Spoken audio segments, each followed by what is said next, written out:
আমার নিজেকে মানুষের সামনে চিনানোর জন্য, আমাকে জানানোর জন্য আমার যদি রিক্সা চালাতে হয় সেটাও চালাবো। ছোটবেলায় আমার মা মারা গেছে, আমার বাবা অনেক বড় লোক, তার অনেক টাকা।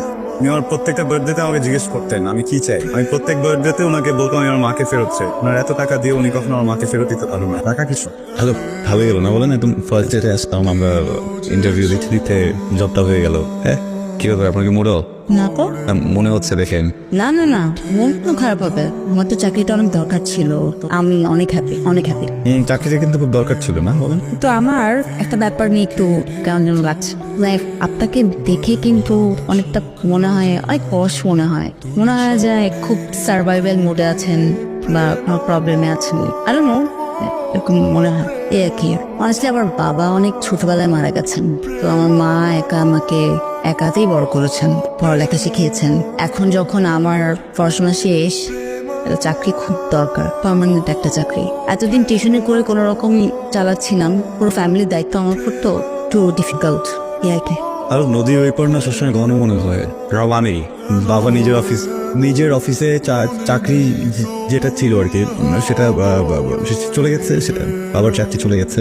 ধরেন আমার নিজের আসলে এই জন্য মানে জবটা পাওয়া খুবই দরকার। আমি খুব গরিব ভালো, দুমুঠো ভাত একজন বৃদ্ধ বাবার মুখে দিয়ে তার সমস্ত বেদনা নিজে কেড়ে নিতে চাই, সব দুঃখ সুখ দিতে চাই। আমি বোঝাতে পারছি আপনাকে? গ্রেট, মানে আমারও খুব ব্যাডলি চাকরিটা দরকার। আমি কি বেশি হিমজিক্যাল কিছু করে ফেলছি? মাথায় কি যে লোক, মিথ্যা বলে ফেললাম। এখন এক মিথ্যা রাখতে হাজার মিথ্যা বলতে হচ্ছে। ও যদি জানতে পারে তাহলে তো আমার মুখও দেখবে না। আমি কি ভালোবাসি কি এত সহজ কিছু নাকি যে ভাবলাম আর হয়ে গেল? যাই হোক, এত কিছু ভাবার দরকার নেই। ইন্টার্ন হিসেবেও তো খারাপ লাগছে না। সবচেয়ে বড় কথা, ভালোবাসার মানুষের পাশে বসে সারাদিন অফিস করাটা মনে হয় বোর হওয়ার মতো কিছু হবে না। চলুক না, যেভাবে চলছে। যে আবার ভালোবাসা বলে ফেলবো, কি যে করবো। হ্যালো, অটেনে কল দিলাম, sorry for that. It's okay. প্রয়োজন হলে ফোন করবেন না? আর অপ্রয়োজনে সেটা সমস্যা নাই, কিন্তু এক্সপেকটেশনটাকে একটু লো রেখে। কি করছেন? কিছু না, আকাশ দেখি। আচ্ছা, এত বিশাল কিছু দেখে কি হবে বলেন তো? এই একটা আকাশ তো বিলিয়ন বিলিয়ন বছর ধরে একইভাবে নির্লিপ্ত। এক এক দিনের আকাশ এক এক রকম, আপনি একটু খেয়াল করলেই বুঝতে পারবেন। হয়তো, কিন্তু আমি কেন যেন আকাশের দিকে তাকিয়ে থাকলে লোনলি ফিল করি। আমার মনে হয় আমার সবকিছুই শূন্য, আকাশের মতো আমিও একা। আকাশ একা হবে কেন?